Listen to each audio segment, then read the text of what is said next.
A'udzubillahiminash-shaytanir-rajeem. Bismillahir-rahmanir-rahim. Today we are going to discuss raw materials, flowsheet diagrams and unit operations and unit processes of formic acid industry and its applications.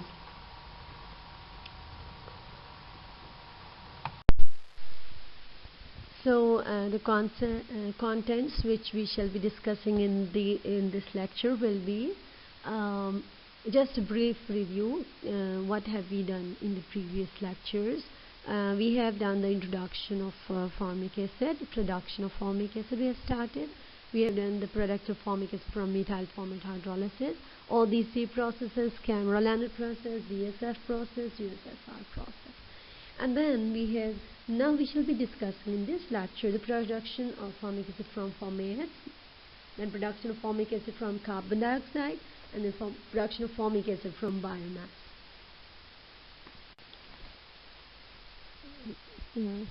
Now we are going to discuss production of production of formic acid from formates. So the reaction of formate salts with mineral acids, mostly sulfuric acid is used for that purpose, is the oldest commercial method for production of formic acid from formates. So what do? We just do the reaction of formate salts and sulfuric acid.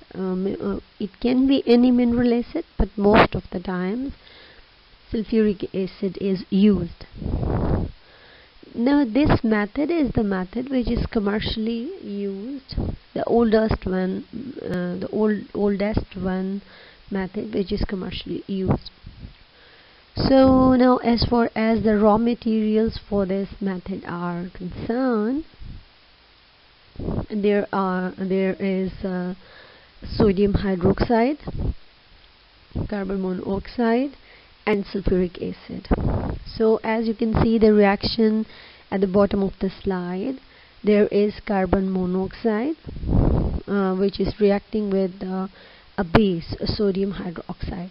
So the reaction of carbon monoxide with that alkali, sodium hydroxide, that produces salt of formic acid. You know that formic acid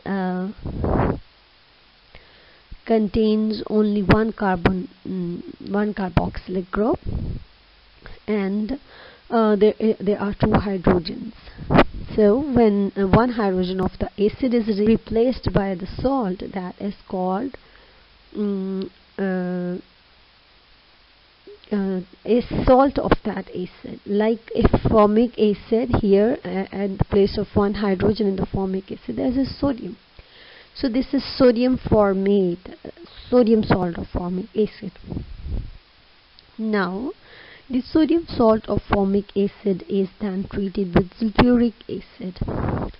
So in one way you can just say that this is just the sodium salt of carboxylic acid, or you say this one formic acid is acidified. When we do the acidification of the salts of carboxylic acids, just the acid is recovered. This is just that one way. The acid is recovered from salt of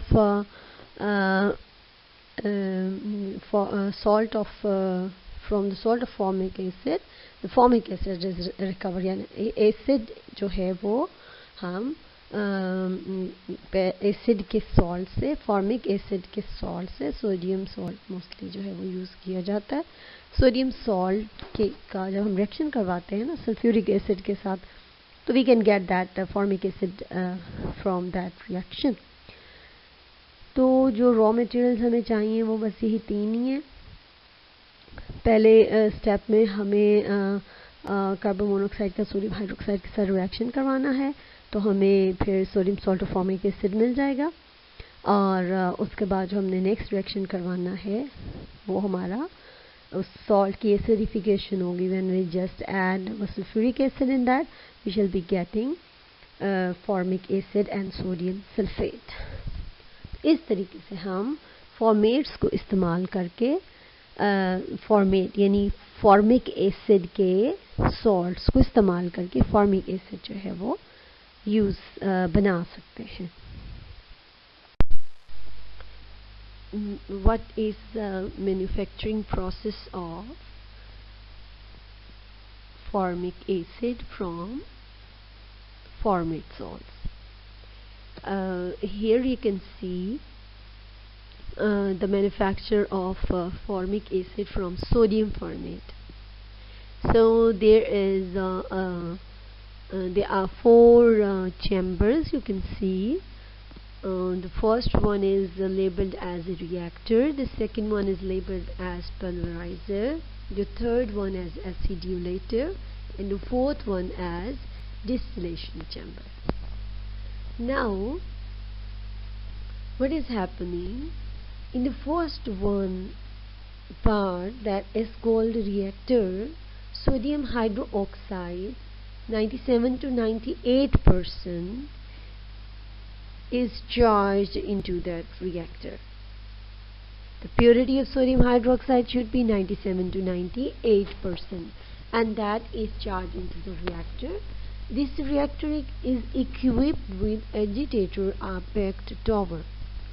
Like agitator is something which keep on moving the things, or which keep on mixing the things. It is some sort of stirring like that.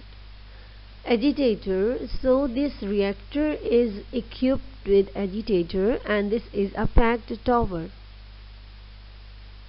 So now, first of all, we have added, industrially sodium hydroxide is added into the reactor. There is a second one reactant, that is carbon monoxide, that is also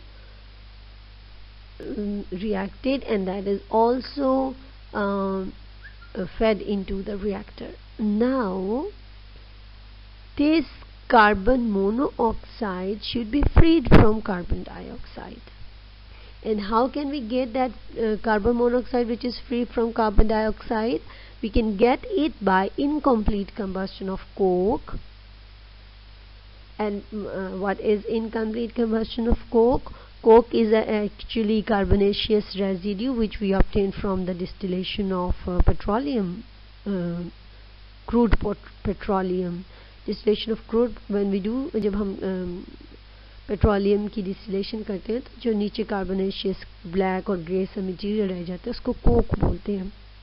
उसमें वो rich carbon में rich होता है. तो जब हम उसकी incomplete combustion करते हैं तो हमें कार्बन मोनोऑक्साइड मिलती है. और वो कार्बन मोनोऑक्साइड जो एक्चुअली कार्बन डाइऑक्साइड नहीं है जिसके अंदर, उसको हम जो है वो रिएक्ट करवाते हैं कास्टिक सोडा के साथ. एक और चीज़ जो इम्पोर्टेंट है, that is incomplete combustion of coke we have to do. अब इनकम्प्लीट कंबस्शन क्या होती है? कंबस्शन तो होता है ना किसी भी चीज़ की ऑक्सीडेशन, इतने ज़्यादा हाई टेम्परेचर पे के वो टेम्परेचर खुद ही जारी बात है. कंबस्ट होने का मतलब ये होता है बर्निंग टाइप, एक चीज़ बर्निंग टाइप का रिएक्शन होता है. तो इनकम्प्लीट कंबस्शन का मतलब होता है पुअर सप्लाई ऑफ ऑक्सीजन में कोई भी रिएक्शन करवाना.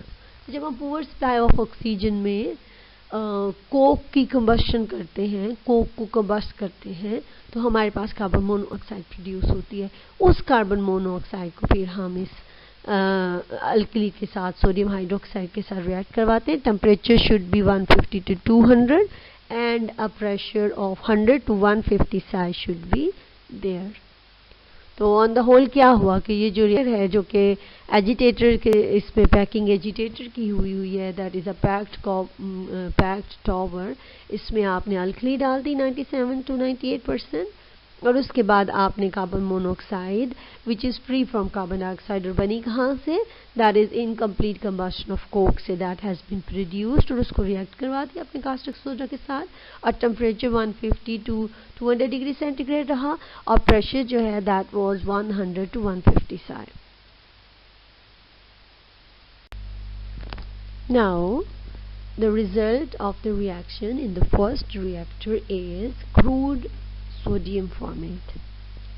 Now this crude sodium formate, you can see in the diagram below, the crude product which is coming from the reactor is sent into the pulverizer.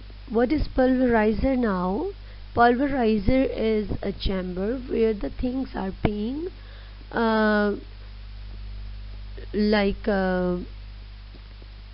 they are being converted into fine powder, जिसको कहते हैं ना piece देना किसी चीज़ को, तो pulveriser में पीसा जाता है। अब जो भी आपकी प्रोडक्ट आ रही है रिएक्टर से उसको पल्वराइज कर दिया जाता है। just grind, it is ground, just grinding नहीं, जिसको बोलते ग्राइंडिंग कर दी जाती है उसकी अच्छे तरीके से, ताकि उसको फिर नेक्स्ट चैम्बर में हम लोग भेज सकें। So this crude sodium formate after grinding is acidified with dilute sulfuric acid. Third आपको चैम्बर नजर आ रहा है acidulator. So this crude sodium formate then is acidified with dilute sulfuric acid in the acidulator. You can see that the sulfuric acid is coming, being fed into the acidulator from upwards, from top, and sodium sulfate that is produced, as you have seen in the second one reaction, in which sodium formate was treated with sulfuric acid, and we got two things, sodium sulfate and formic acid. So formic acid will move on or will be sent into the next chamber, distillation chamber, and sodium sulfate will be collected at the bottom. So this formic acid is then distilled off, and the next chamber you can see that is distillation chamber. So now what have we done in this step? The crude sodium formate will move into the pulverizer, and then from pulverizer it will be sent into the acidulator. In acidulator, sulfuric acid is being added in the acidulator, and what is the result of acidification? The result of acidification is the production of formic acid and sodium sulfate. Sodium sulfate is collected down at the bottom of the, it is taken out from the bottom of the acidulator, and formic acid is sent into the next distillation chamber where it is distilled off. Now, due to proximity of formic acid and water boiling points, only dilute formic acid can be obtained. So when we distill formic acid, the dilute formic acid is obtained because their boiling points are too close. So 80 to 95% formic acid is obtained by separating it from sodium sulfate by distillation. So the sodium formate which is produced, that is separated from formic acid by distillation. So 80 to 95% formic acid can be obtained by separating it from sodium sulfate by the process of distillation. So in this way we can get formic acid from the salts of formic acid, or from formates we can get the formic acid. So if I just summarize all of the process which we have done in the manufacture and in the theory of production of formic acid from formates, first of all we have discussed the raw materials. So there were three raw materials, and up till now you must have learned them: sodium hydroxide, carbon monoxide, and then acid, mostly sulfuric acid, mineral acid.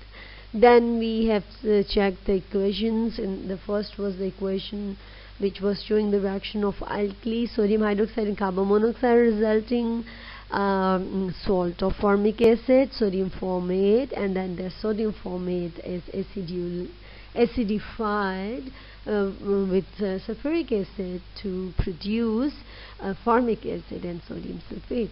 Then we have moved toward the manufacturing process. So in the first step, we have seen in the reactor, sodium hydroxide and carbon monoxide did react in a specific temperature and pressure, and then we moved the products of that reactor into the pulverizer, where they were ground, and then they were sent into the acidulator, where the our product like sodium formate is acidified using sulfuric acid, and then the product formic acid and sodium sulfate will be produced, and we can get 80 to 95% of formic acid by separating it from sodium sulfate by distillation. So this is all from the manufacture, from formates. There are other methods also for getting formates, but up till here that's enough for you to get at least one method of getting formate. Now the formation of formic acid from carbon dioxide. As far as formation of formic acid from carbon dioxide is concerned, actually we do what in this process? We do hydrogenation of carbon dioxide in alcohol. So actually hydrogenation of carbon dioxide produces formic acid, and that is done in presence of alcohol. One advantage of this process is that this is almost water-free environment. So what will be? There will be it will be very easy for the recovery of the product. The water will be very less.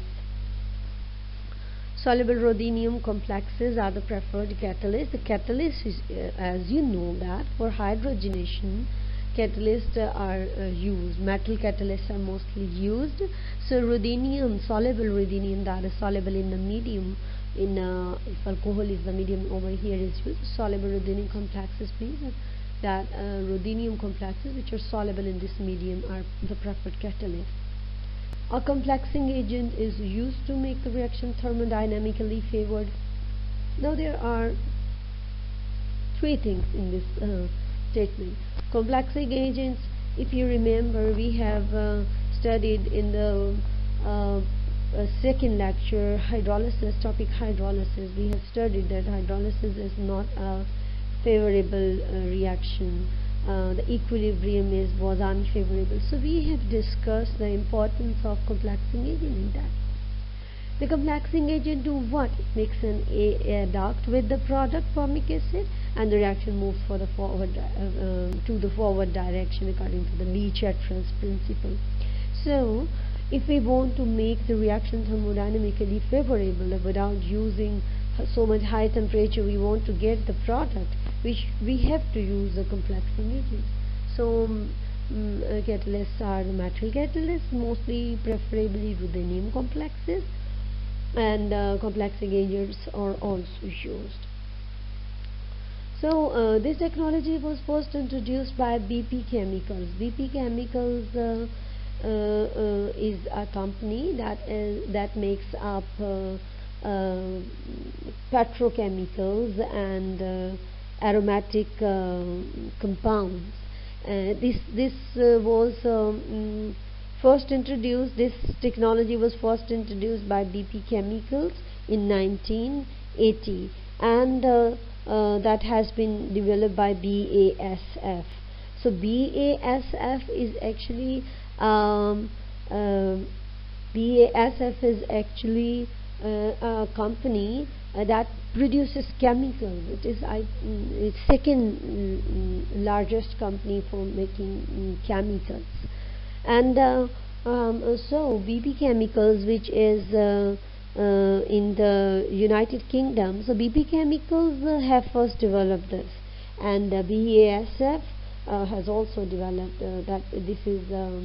This was introduced by BP Chemicals, and this was developed by BASF, this technology. Now this reaction takes place in a mixture of tertiary amine, usually, and trihexylamine and alcohol, for example methanol, at 50 to 70 degrees centigrade and 10 to 12 megapascals. So these are the conditions of the reaction. A tertiary amine, that is Xylamine is used in this reaction, and in the process of alcohol, this hydrogenation takes place. Alcohol, mostly methanol, is used, and the temperature is 50 to 70 degrees centigrade, and the pressure is 10 to 12 megapascal.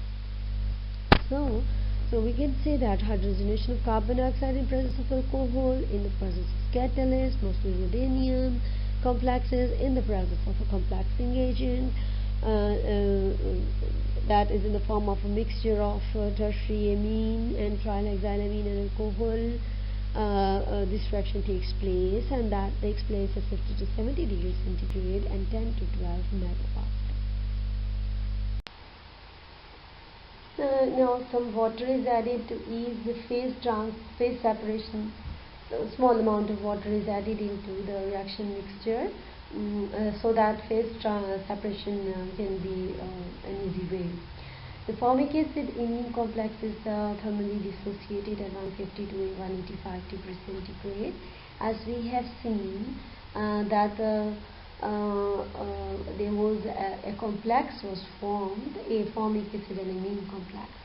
But if the temperature is increased from 150 to 185 degrees centigrade, this complex is thermally dissociated, and then the process must keep the expensive transition metal complex catalyst active but avoid even traces of it being present in active form in the formic acid distillation. So we have to make sure that transition metal complex, ruthenium, that is very expensive, that must be active during the reaction, during the hydrogenation, but we should not send even a small amount or active amount to the formic acid distillation, because it can catalyze the decomposition of the acid.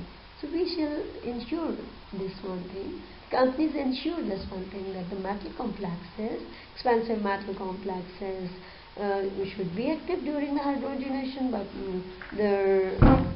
that should not go to the distillation chamber, so that they may not catalyze the decomposition of formic acid. Otherwise, decomposition of formic acid will take place, and then we shall not be getting our desired product.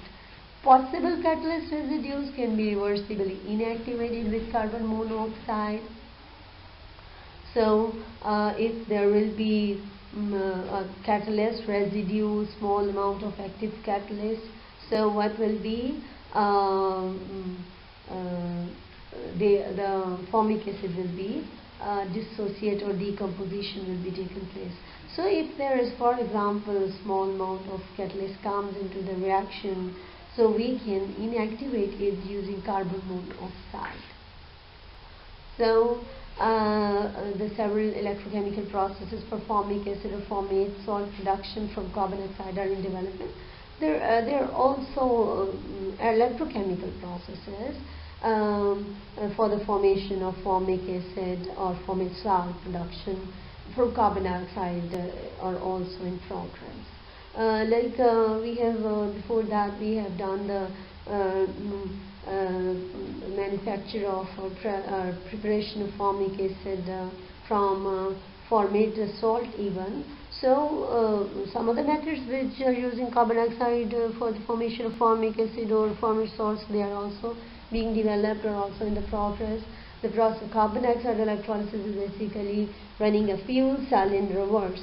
In the fuel cell, what happens? This is just your assignment to check out what is happening in the fuel cell. So what will be happening in the fuel cell? The process of carbon dioxide electrolysis. If you do the electrolysis of carbon dioxide, that will be electrochemical process, you can say that. That can be electrolysis of carbon dioxide will give you just the reverse of what is happening in the fuel cell. Okay.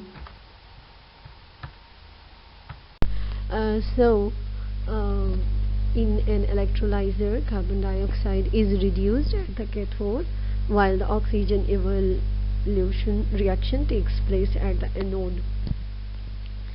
तो अब इसमें थोड़ा सा background आपको बताना चाहूँगी electrolysis का, that will be very helpful in understanding all these. जब भी हमने फ्यूल सेल का जिक्र किया, थोड़ा सा वो इलेक्ट्रोकेमिकल सेल से ज़रा सा उसमें फ़र्क है, लेकिन हर इलेक्ट्रोकेमिस्ट्री में, हर इलेक्ट्रोकेमिकल सेल का this is the basic point कि आपके पास जो आप जिस चीज़ को इलेक्ट्रोलाइज कर रहे होते हो वो दो आयंस में स्प्लिट होती है या उसके साथ दो प्रोसेसेस होते हैं। एक पार्ट उसका जिस चीज़ की इलेक्ट्रोलिसिस हो रही है that will move toward cathode और एक पार्ट टुवर्ड एनोड। अब what will be moving towards cathode, that will be cation most probably, और what will be moving towards anode will be anion। इनके नामों से आप इनका सिमिलैरिटी की वजह से प्रोसेसेस की सिमिलैरिटी को याद रखें। anion will be moving towards anode and cation will be moving towards cathode। अब होता क्या है, when anion comes towards anode, anode के ऊपर एनाइन आता है। एनाइन के पास होते हैं एक्सेसिव इलेक्ट्रॉन्स, मतलब इलेक्ट्रॉन्स उसके पास पड़े होते हैं। It can lose and it can be oxidised. तो क्या होता है, एनोड के ऊपर ऑक्सीडेशन होती है। As a result of oxidation, electron loss के रिजल्ट से we get the product, oxidised product. Anion is oxidised.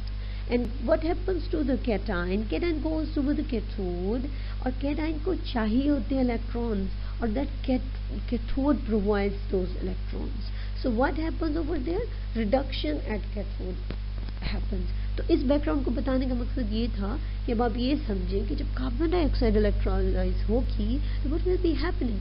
Carbon dioxide itself जाके कैथोड के ऊपर रिड्यूस हो जाएगी। ये तो बात आपने याद रखनी है। A9 will go toward anode, cation will go toward cathode.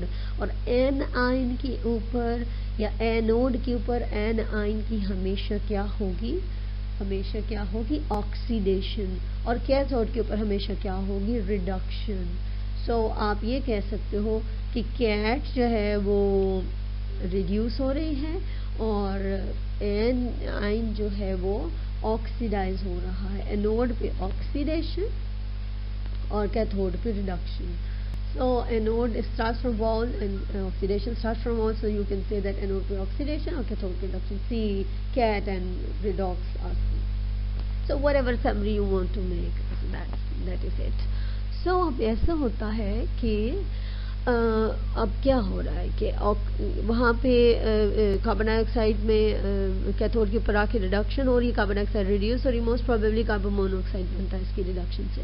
अब जो एनोड के ऊपर कार्बन डाइऑक्साइड का oxygen will go toward anode, oxygen oxide will go toward anode, oxide is A9, A9 will go toward anode. जब वो anode के ऊपर जाएगा तो फिर क्या होगा, वहाँ पे it will lose it electrons, वहाँ पे इसके इलेक्ट्रॉन लूज होंगे, ये ऑक्सीडाइज होगा and oxygen O2 gas will be produced. अब फ्यूल सेल में थोड़ा सा डिफरेंट होता है। फ्यूल सेल में सिर्फ ये डिफरेंस होता है कि फ्यूल सेल में फ्यूल सप्लाई किया जाता है, एक तरफ से वहाँ से आती है hydrogen as a positive ion आती है और ऑक्सीजन सप्लाई की जाती है, ऑक्सीजन ऑक्साइड आयन प्रोवाइड करती है। तो ये दोनों मिलके जो है वो बेसिकली वहाँ वाटर का प्रोडक्शन होता है और इलेक्ट्रिसिटी जनरेट होती है। तो ये थोड़ा सा इलेक्ट्रोकेमिकल सेल से थोड़ा सा इसका ये डिफरेंस है। यहाँ पे वाटर प्रोड्यूस होगा, हाइड्रोजन और oxygen, hydrogen in the form of fuel और oxygen will be supplied in the fuel cell. As far as the fuel will be supplied, electricity will keep on going. और fuel cell में थोड़ा सा difference होता है हमारे battery से। Battery खुद मेटल की जो है वो मेटल की ऑक्सीडेशन रिडक्शन जो भी उसके अंदर प्रोसेस हो रहा है तो मेटल को अगर आप देखें तो metal will produce cations and they will go toward cathode, तो वो वहाँ से इलेक्ट्रॉन लेंगे। तो मेटल की बैटरीज में मेटल यूज हो रहे होते हैं और वो खुद एक उनके अंदर केमिकल रिएक्शन हो रहा होता है जो कि इलेक्ट्रिसिटी प्रोड्यूस करता है। लेकिन फ्यूल सेल में फ्यूल प्रोवाइड कर रहे होते हैं हम, जिसके ये दो डिफरेंस है फ्यूल सेल का और सिंपल बैटरी का। और ये यहाँ पे इसको बैकग्राउंड देने का मकसद ये है कि ये जो फ्यूल सेल का यहाँ पे जिक्र है कि कार्बन डाइऑक्साइड को जब आप इलेक्ट्रोलाइज करेंगे तो वो जो कार्बन मोनोऑक्साइड और ऑक्सीजन दोनों जगह में प्रोड्यूस होंगे, वो फ्यूल सेल का ऑपोजिट होती है। फ्यूल सेल में क्या होता है, you are providing fuel and you are providing oxygen. So what happens in the fuel cell, जो ऑक्सीजन और आप हाइड्रोजन प्रोवाइड कर रहे हैं तो वाटर जनरेट करता है। तो ये दोनों एक रिवर्स प्रोसेस इन दोनों के अंदर हो रहे होते हैं। Second one is that in recent years great improvement in the catalyst systems and electrodes have resulted in much higher yields, Faradic efficiencies and fuel efficiencies. तो अब क्या हुआ है कि रिसेंट ईयर्स में जो है वो इम्प्रूवमेंट हुई है कैटलिस्ट के सिस्टम्स में और इलेक्ट्रोड्स में भी इम्प्रूवमेंट हुई है, तो इसकी वजह से हमारे पास जो है वो फ्यूल की एफिशिएंसीज एट द एंड जो है वो बहुत इंक्रीज़ हो रही है due to the electrode improvements, electrode के इम्प्रूवमेंट्स की वजह से और कैटलिस्ट के सिस्टम के इम्प्रूवमेंट की वजह से हमारे पास फ्यूल एफिशिएंसीज और फैराडिक एफिशिएंसीज जो थी जो कि हमारे इन केमिकल सेल्स के अंदर हो रही होती है वो बहुत ज़्यादा इंक्रीज़ हो रही है. तो at the end I should just summarise this whole of the process of production of formic acid from carbon dioxide. आपने करनी है hydrogenation carbon dioxide. Carbon dioxide की आप हाइड्रोजनेशन करते हो आप in the presence of base. एक complex बनाने के लिए आप जो है वो एक बेस को अमीन को टर्शरी अमीन को यूज़ करते हो. इसके अलावा आप जो है वो इसमें एक कैटलिस्ट को यूज़ करते हो. कैटलिस्ट मोस्टली प्रेफर रुदीनियम कैटलिस्ट होता है. फिर आप रिएक्शन किसी खास कंडीशंस के ऊपर करवाते हो, खास टेम्परेचर के ऊपर करवाते हो. उसके बाद आप जो है वो हाइड्रोजनेशन जब करवाते हैं तो फिर आपके पास जो है वो जो प्रोडक्ट आती है उसकी फेस सेपरेशन के लिए, वैसे ये रिएक्शन अल्कोहल में होता है लेकिन आप थोड़ा बहुत उसमें पानी ऐड कर देते हैं ताकि आपको फेस जो सेपरेशन है वो आसान हो जाए. टेम्परेचर हाई करने से जो एडक्ट होता है अमीन और हमारे फॉर्मिक एसिड का वो वैसे ही ब्रेक हो जाता है. तो इस तरह से आप जो है वो आए दैन आपने फ्यूल सेल के बारे में और एक दूसरा तरीका, एक तो आपने कार्बन डाइऑक्साइड की हाइड्रोजनेशन से पढ़ा फॉर्मिक एसिड का बना. एक दूसरा तरीका जो आजकल डेवलपमेंट में है वो इलेक्ट्रोलिसिस ऑफ कार्बन डाइऑक्साइड है.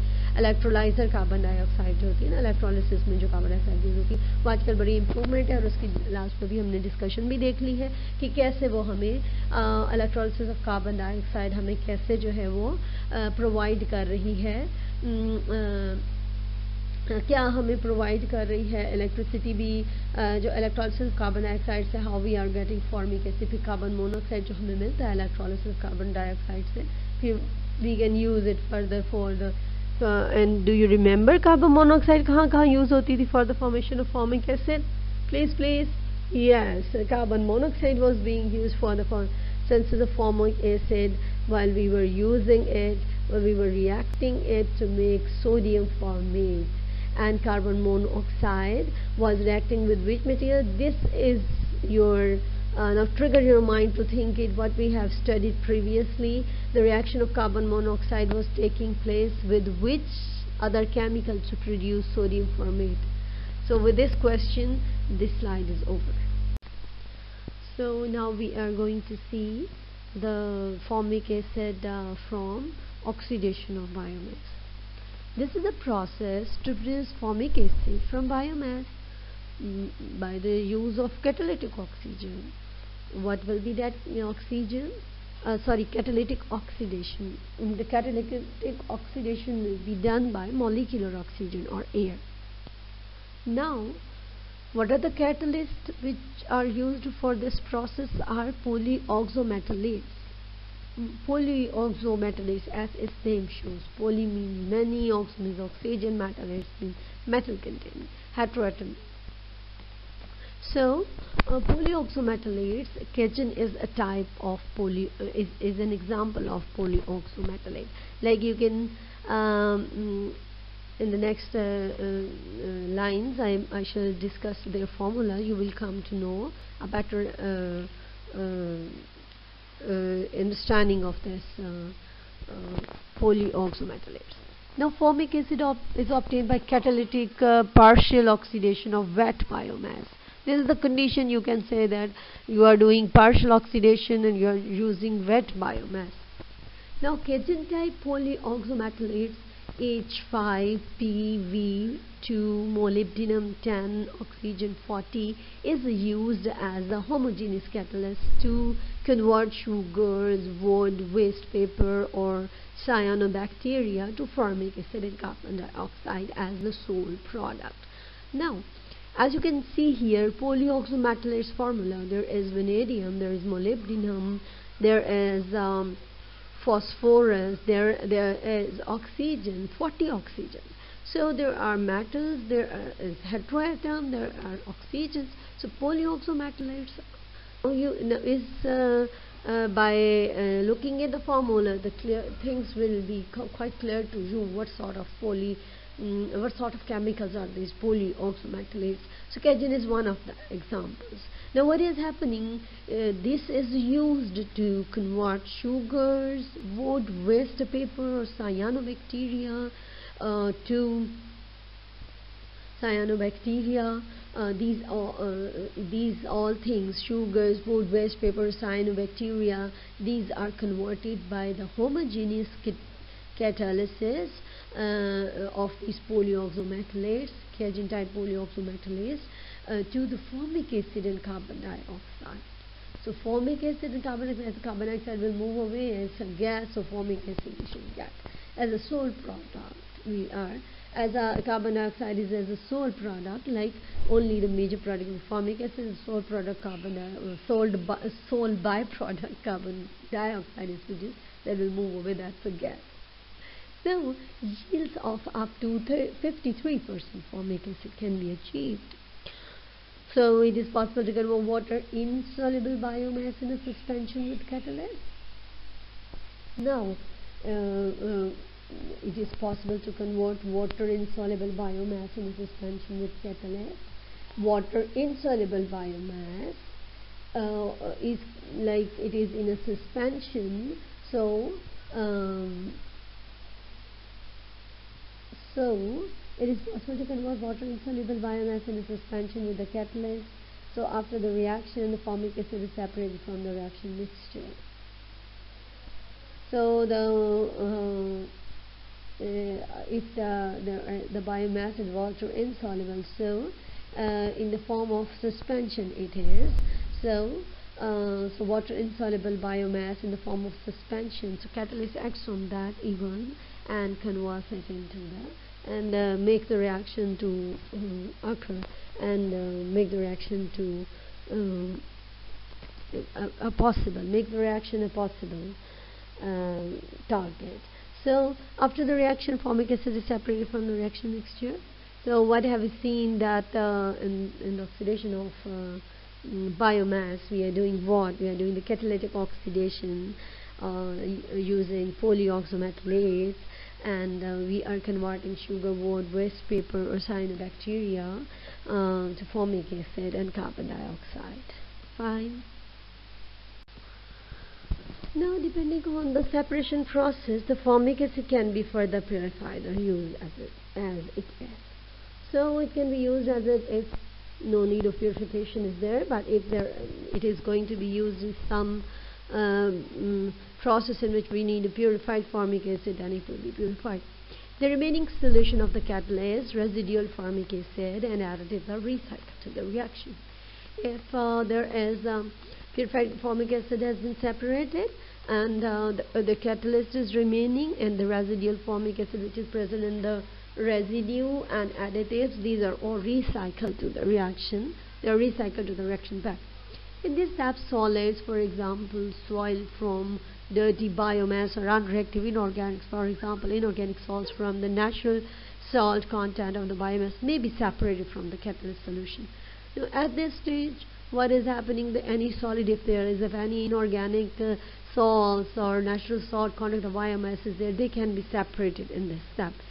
In the next slide, you can see the flow sheet diagram, then you will come to know the process, what is happening. The general reaction for a simple sugar like glucose can be summarized as follows. This is a sugar, the W moles of oxygen are being used, formic acid is produced, and carbon dioxide and water. So this is the oxidation of glucose. So what are we doing? We have said that we have separated the pure formic acid, the remaining are sent back into they are recycled to the reaction, and at this stage we can separate the solid materials of inorganic salts, and the reaction is summarized below. Carbon dioxide, water and formic acid are produced as a result of oxidation of glucose. Now please look at the block scheme of OXFA process. Oxidation of biomass for formation of formic acid is abbreviated as OXFA process. Now what is happening? The complex biomass at the first on the top of the left hand side, you are looking at this. This is the complex biomass. Then aqueous suspension of biomass is formed. After that, oxidation that is fed into the selective catalytic oxidation of biomass in that chamber. You can say that it is fed into that chamber. That process happens. Selective catalytic oxidation of biomass. Oxygen is added into this. Catalytic conversion to formic acid 70 to 90 degrees centigrade is done. These are the conditions we shall be discussing in the next slide. So just have a look at the schematic diagram of block scheme diagram of the process. So next, after the catalytic oxidation, separation of formic acid and catalytic solution takes place. Formic acid is separated, purified. At this place, any solid or soil minerals from the solutions are taken away. They can be separated out, and the rest, all the residue and any of the reactants, formic acid, residue formic acid, or any like biomass, if it is left here, they are just recycled. The catalyst and water recycling, the labeling is over here, and they are coming back, and the makeup process, there is written makeup, and the catalyst and water recycling are coming back to the aqueous suspension of biomass. And formic acid is then next producing water and carbon dioxide, and then water is being used in carbon dioxide sequestration. So this is all the block scheme. This is all the process which is going on in the catalytic oxidation.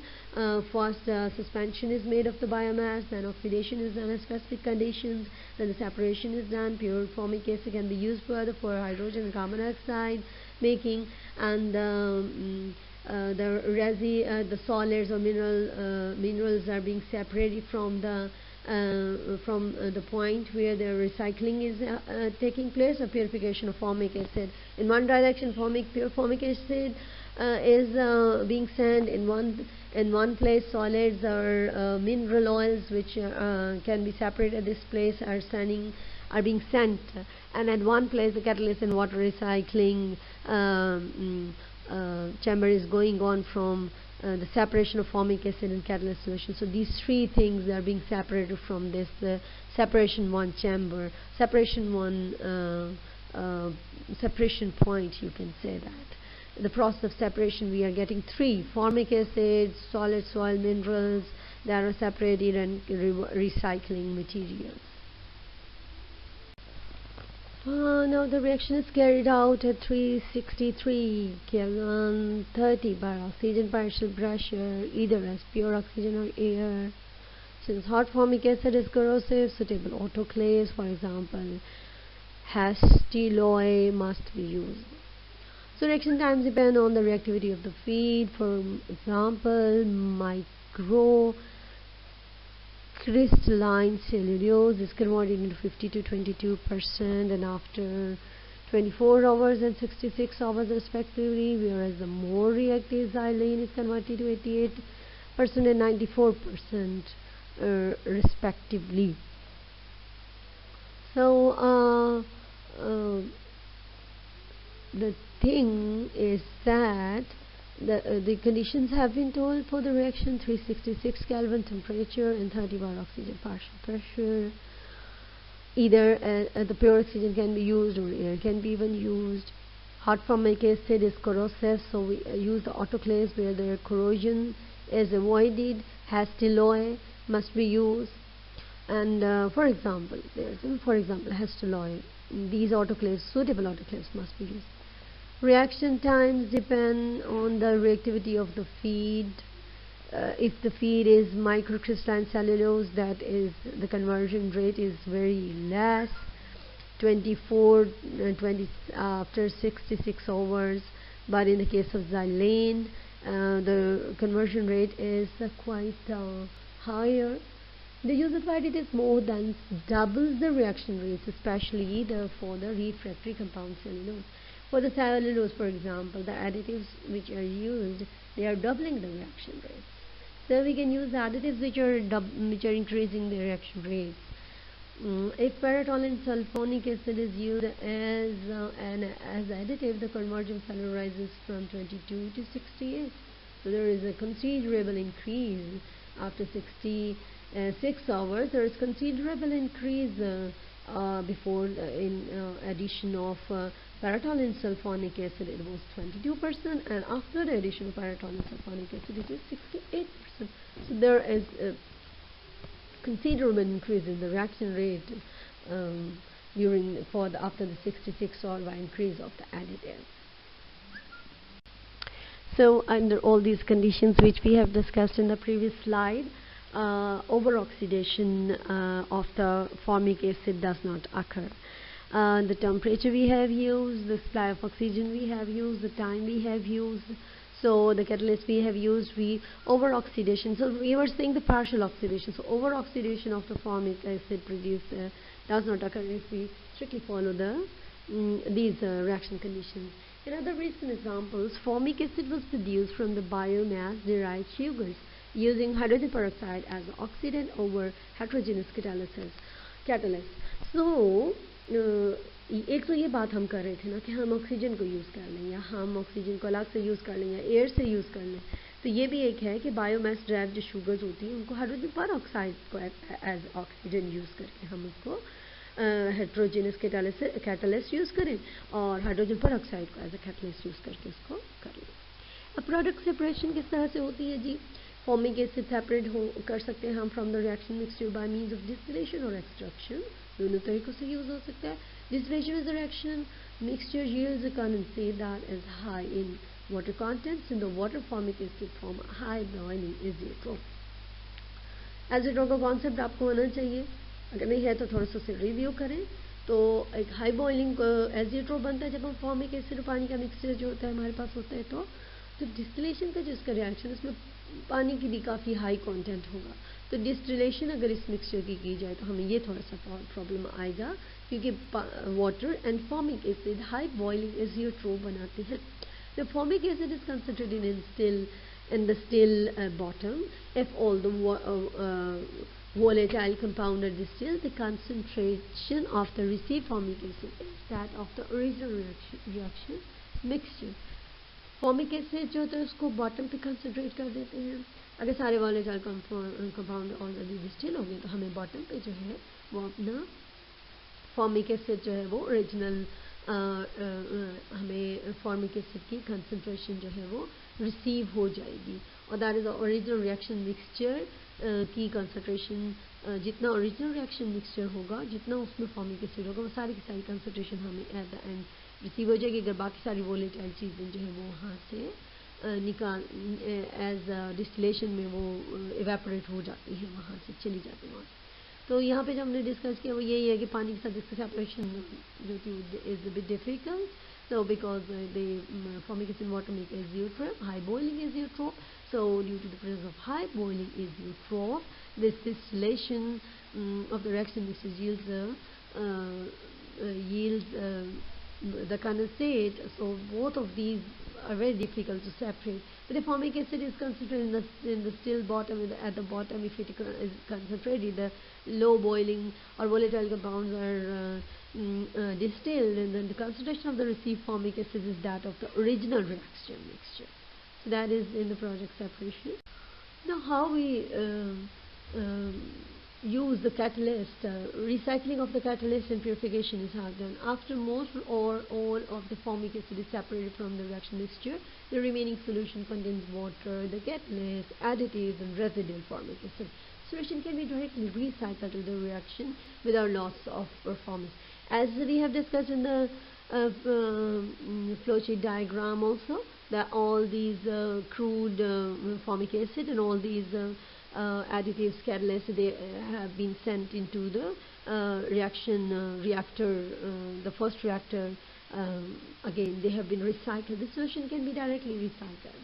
So potential uses of bio-based formic acid. The formic acid has been considered as a material for hydrogen storage. So this process will allow to use bio-based instead of fossil-based formic acid. Now what is the advantage of this process? We are having, like as we are facing deficiency of the fossil fuels.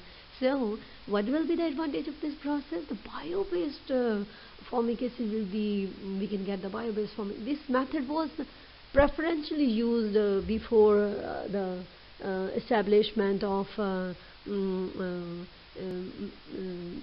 getting formic acid from methyl formates. The oxidation of biomass was preferentially used as the major industrial process for the formation of formic acid. Nowadays, more emphasis or more used methods are those which from like we have discussed, camera liner process, BSIV and USSR. So now here what have we told, that all these things which are being which are coming with the after the purification of formic acid, which are coming in the crude reaction mixture, they are just sent back. They're just recycled without any loss of performance to the reaction again where the main reaction is going on. And formic acid, this formic acid which has been produced, that is considered as material for hydrogen storage. So like in the formic acid, you can get hydrogen from the formic acid. So hydrogen is the importance of hydrogen. So hydrogen storage का इसका main समझा जाता है formic acid को. As all know that hydrogen storage कितना बड़ा जो है वो हमारे लिए सोर्स है, हाइड्रोजन कितनी इम्पोर्टेंट है हमारे लिए. तो ये हाइड्रोजन, इससे हाइड्रोजन हमें हासिल हो सकती है, तो इसको हाइड्रोजन स्टोरेज का एक मटेरियल समझा जाता है. So that was all from the catalytic oxidation of biomass. तो अब हम नेक्स्ट जो है वो इस स्लाइड में हमने जो चीज़ें डिस्कस की हैं वो है, हमने जो है वो formic acid we have obtained from we have obtained formic acid